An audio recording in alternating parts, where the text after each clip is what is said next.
आप सभी को जय मसीह की। सुसमाचार यूहन्ना 21 अध्याय 1 से लेकर 14 पद तक जो हम लोगों ने बाइबल पाठ किया, यहाँ पर प्रभु यीशु मसीह अपने चेलों के सम्मुख में तीसरी बार प्रकट हुआ है। पहले बार जब प्रकट हुआ तो चेले यहूदियों के डर के मारे एक कमरा में बंद थे, दरवाजा बंद करके बैठे हुए थे। प्रभु यीशु मसीह उनके बीच में आया और उन्हें आशीष दी, शांति दी। दूसरी बार जब आया तब भी वे लोग कमरे के अंदर में बंद थे और पहले मुलाकात में थोमा नहीं था, लेकिन दूसरी मुलाकात में अब थोमा भी है जो संदेह से भरा हुआ व्यक्ति है।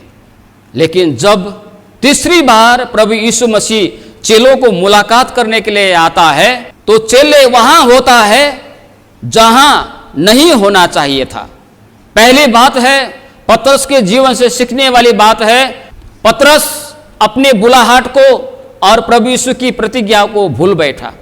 जब आरंभ के दिनों में हम देखते हैं प्रभु यीशु मसीह ने जब अपनी सेवकाई को शुरू किया, मरकुस सुसमाचार 1 अध्याय 16 से 18 तक पढ़ने से और दूसरे सुसमाचार में भी पढ़ने से वहां पर प्रभु यीशु ने पतरस को बुलाया। पतरस तो मछली पकड़ रहे थे, प्रभु यीशु ने उन्हें बुलाया, आओ मेरे पीछे हो ले, क्योंकि मैं तुझे मछली पकड़ने वाला नहीं मनुष्य रूपे मछली पकड़ने वाला बनाऊंगा। प्रभु यीशु ने उसको इस प्रकार की सेवकाई में बुलाया था जो पहले ही बता दिया प्रभु ने कि तुम अब से तिबिरियस झील में, गलील की झील में मछली पकड़ने वाले नहीं, मनुष्य को तुम पकड़ोगे। लेकिन पतरस इस वक्त में सब कुछ भूल चुका था। उसने अपने बुलाहट को भुला दिया, परमेश्वर की प्रतिज्ञा को भुला दिया। प्रियो, आज हमारी अवस्था क्या है? आज हम अपने विषय में जब सोचते हैं तो क्या हम आज परमेश्वर प्रभु यीशु की बुलाहट को पूरा कर रहे हैं, या हम भी पतरस के समान परमेश्वर प्रभु यीशु की प्रतिज्ञा भूलकर, परमेश्वर प्रभु यीशु की बुलाहट को भूलकर हम कहीं और लगे हुए हैं? प्रभु यीशु ने हम सभी को एक मकसद के लिए बुलाया है। तुमने मुझे नहीं चुना परंतु मैंने तुम्हें चुना कि जाओ फल फलाओ, उसकी गवाही देना, उसकी आराधना करना, उसकी वचन को सुनाना, उसकी महिमा करना, उसकी बातें लोगों को सुनाना। कई सारे बुलाहट प्रभु यीशु ने हमको दे के रखा है। आज हम अपने बुलाहट को कितने याद करते हैं? आज प्रभु यीशु ने जिस काम के लिए हमको बुलाया है, जिस मकसद से बुलाया है, उस मकसद को, उस बुलाहट के प्रति हम कितना संवेदनशील है, कितना सोचते हैं, हम उन बुलाहट के प्रति कितना विचार करते हैं। पतरस अपनी बुलाहट को भूल चुका था। जब एक मसीही परमेश्वर की प्रतिज्ञा, परमेश्वर की बुलाहट को भूल जाता है तो वो प्रभु से दूर होने लगता है। इसी कारण पतरस ने क्या कहा, अब मैं तो मछली पकड़ने जा रहा हूं। यह बैकस्लाइड होने का एक संकेत है। पतरस ने कहा मैं तो मछली पकड़ने के लिए जा रहा हूं। मछली पकड़ना क्या है? वो उसका पुराना काम है, उसका पुराना अवस्था है, पुराना जगह है। पतरस अब घूमकर, परमेश्वर की प्रतिज्ञा को भूलकर, परमेश्वर की बुलाहट को भूलकर अब वही पुराने जगह पर, वही पुराने काम में, वही पुराने स्थान में वो लौटना चाहता है, और वो लौट भी गया। यह है बैकस्लाइड होने का, प्रभु से दूर होने का एक संकेत। वो जाल पकड़ा और अपने पुराने काम में लौट गए। वो जाल पकड़ा और अपने पुराने स्थान में लौट गए। जाल पकड़ा और पुराने अवस्था में लौट गए। लेकिन प्रभु यीशु ने उसको इसके लिए नहीं बुलाया था। उसके लिए प्रभु यीशु ने एक बुलाहट दे के रखा था। प्रियो, आज भी क्या लोग पुराने जगह पर नहीं है? इसीलिए मैंने शुरू में आपसे बोला, प्रभु यीशु यदि हमसे मुलाकात करने के लिए आते हैं तो हम कहाँ, हमें कहाँ मिलेगा प्रभु? क्या हम पुराने जगह पर मिलेंगे? प्रभु यीशु को पाने से पहले जिस जगह में हम हुआ करते थे, जिस स्थान पर हुआ करते थे, जो काम किया करते थे, क्या आज भी वही कार्य या वही स्थान में तो हम नहीं मिलेंगे जब प्रभु यीशु हमसे मुलाकात करने के लिए आता है?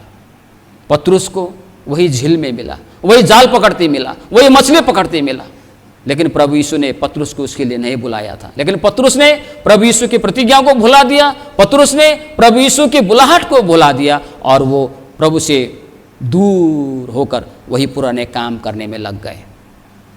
इब्रानियों 10 का 38 में लिखा हुआ है कि मेरा धर्मी जन विश्वास से जीवित रहेगा, लेकिन वो पीछे हट जाता है तो मेरा दिल, मेरा हृदय उससे प्रसन्न नहीं होगा।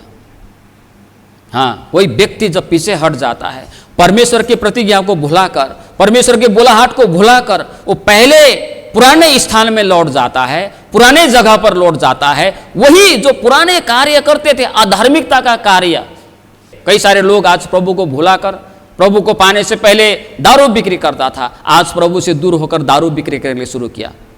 प्रभु को विश्वास करने से पहले लॉटरी बिक्री करता था, आज प्रभु यीशु को विश्वास करने के बाद में दूर होकर फिर लॉटरी का व्यापार शुरू किया। कई सारे अधार्मिकता का कार्य लोग कर रहे हैं। जब एक व्यक्ति जब प्रभु से दूर हो जाता है तो प्रभु प्रसन्न नहीं होता है, प्रभु खुशी नहीं होता है।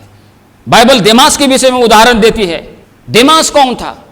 फिलेमोन 1:24 और कुलुस्सी के पत्री 4:14 पढ़ने से हमको देमास के विषय में यह पता चलता है कि देमास अच्छा विश्वासी था, पौलुस का सहकर्मी था। एक समय में वो अच्छा था, प्रभु यीशु के पीछे चलने वाले शिष्य थे, प्रभु यीशु की बुलाहट को याद करके प्रभु यीशु की सेवकाई में चलने वाला व्यक्ति था। लेकिन आज क्या हुआ? 2 तीमुथी 4:10 बताता है। यह अंतिम है पावल का पत्र।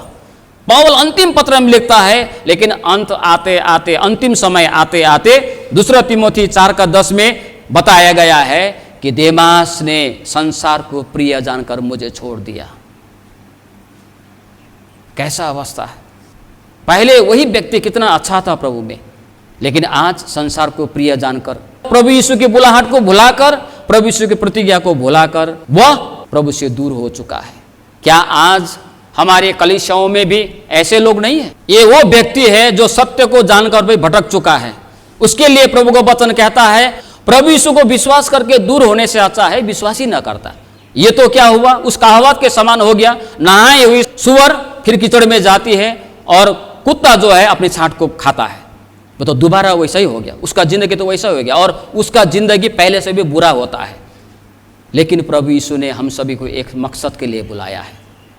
प्रभु यीशु को विश्वास करके फिर दूर होने के लिए प्रभु यीशु ने नहीं बुलाया है, लेकिन उसकी गवाही बनने के लिए बुलाया है, उसका नाम रोशन करने के लिए बुलाया है, ज्योति का संतान बनकर ज्योति की नाई चमकने के लिए बुलाया है। इब्रानियों 10:38 में लिखा हुआ है कि मेरा धर्मी जन विश्वास से जीवित रहेगा, लेकिन वो पीछे हट जाता है तो मेरा दिल, मेरा हृदय उससे प्रसन्न नहीं होगा।